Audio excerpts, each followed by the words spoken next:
నాయకుని పయనం ప్రారంభమవుతోంది. రాజకీయాలు అన్నవే రక్తంలో ఉండాలి, సేవ చేయాలనే తపన గుండెలో ఉండాలి. అలాంటి నాయకుడు పివిఎన్ మాధవ్ గారు. ఇప్పుడు రాష్ట్ర నాయకుడిగా ప్రజల మధ్యకు మీరు చూసేలా, మాట్లాడేలా, మీ సమస్యలు వినేలా ముందుకొస్తున్నారు. 1973 ఆగస్టు 10 విశాఖపట్నంలోని మద్దిలపాలెం ప్రాంతంలో ఓ బాలుడు జన్మించాడు. ఆయన పేరు పివిఎన్ మాధవ్. ఆయన తండ్రి పివి చలపతి రావు గారు 1980లలోనే బీజేపీ, జనసంఘ్ ఉద్యమాల్లో రాష్ట్ర స్థాయిలో చురుకుగా పనిచేశారు. దేశం కోసం పనిచేసే కుటుంబంలో పుట్టిన మాధవ్ గారు చిన్నప్పటి నుంచే దేశం గురించి, ధర్మం గురించి తెలుసుకుంటూ పెద్దయ్యారు. విద్యా జీవితం విజ్ఞానానికి మూలం. విజ్ఞాన విహార్, శ్రీకృష్ణ విద్యామందిర్ స్కూళ్లలో విద్యాబోధన అందుకుని తర్వాత BCom, CMA, cost accountant, MBA వరకు విద్యాభాస్కరుడిగా ఎదిగారు. అభ్యాసం అంటే గుణంగా నేర్చుకోవడమే, అదే మాధవ్ గారి బలమైన ఆస్తి. రాజకీయ ప్రవేశం వినిపించని కదలికల నుంచి శబ్దం దాకా. ఆర్ఎస్ఎస్ లో మౌనంగా సేవలోస్తూ, ఏబీవీపీలో విద్యార్థుల కోసము, బీజేవైఎంలో యువత కోసము భవిష్యత్తును నిర్మించాలనే ఉద్దేశంతో ముందుకు సాగారు. ఇది ఒక పదవి కోసం మొదలైన ప్రయాణం కాదు, ఇది ప్రజల ఆకాంక్షల్ని రూపుదిద్దాలనే సత్యపథం. ఎమ్మెల్సీగా సేవ, 3 జిల్లాల మధ్య విన్నపాల వేదిక. 2017లో శ్రీకాకుళం, విశాఖ, విజయనగరం పట్టభద్రుల నియోజకవర్గం నుంచి ఎమ్మెల్సీగా విజయం సాధించారు. ఆయన పోరు గ్రాడ్యుయేట్ వేదికపై మాత్రమే కాదు, అసెంబ్లీ బిల్డింగ్ వేదికపై కూడా వినిపించింది. బీజేపీ ఫ్లోర్ లీడర్గా రాష్ట్రంలో బలమైన రాజకీయ ప్రతినిధిగా నిలిచారు. పార్టీ నాయకత్వంలో ఎదుగుదల.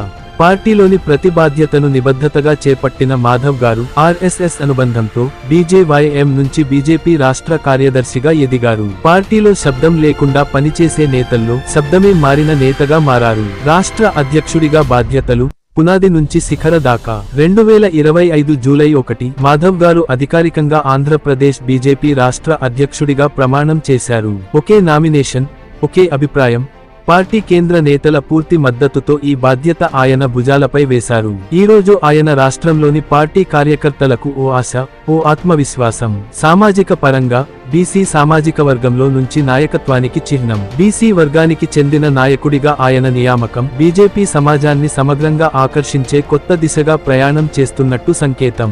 ఇది సామాజిక సమతుల్యానికి మార్గం, రాజకీయ మార్పుకు ఆరంభం. పర్యటన ప్రజల గుండెల్లోకి ప్రవేశించే ప్రయాణం. రాష్ట్ర బీజేపీ అధ్యక్షుడిగా బాధ్యతలు స్వీకరించిన వెంటనే రాష్ట్ర పర్యటన మొదలు పెట్టారు. పార్టీ కార్యాలయాల్లో కాకుండా ప్రజల గుడిసెల్లోకి వెళ్లే నాయకుడు అయిపోయారు. జూలై 26న కడప జిల్లాతో ప్రారంభించి ఇప్పుడు ఆగస్టు 7న ప్రకాశం జిల్లాలో పాదాలు మోపబోతున్నారు. ప్రజలకు సందేశం, ప్రకాశం జిల్లా ప్రత్యేక పిలుపు. ఇది అధికార పర్యటన కాదు, ఇది ఆత్మీయ పర్యటన. మీ సమస్యలు విని, మీ ఆశల్ని అర్థం చేసుకునే నాయకుడు మాధవ్ గారు వస్తున్నారు. ఆగస్టు 7న ప్రకాశం జిల్లాలో కలుసుకునే వ్యక్తి ఓ నాయకుడే కాదు, భావితరాలకు మార్గం చూపే దిక్సూచి. బీజేపీకి కొత్త శబ్దం, రాష్ట్రానికి కొత్త దిశ. ఈ డాక్యుమెంటరీ ద్వారా మేము మీకు పరిచయం చేస్తున్నాము ఓ బాధ్యతాయుత నాయకుణ్ణి, ఓ వినయవంతమైన నాయకత్వాన్ని, ఓ ప్రజలతో కూడిన పయనాన్ని. ఇది పివిఎన్ మాధవ్ గారి యాత్ర కాదు, ఇది ప్రజల నమ్మకానికి ప్రతిఫలంగా మొదలైన కొత్త దిశ.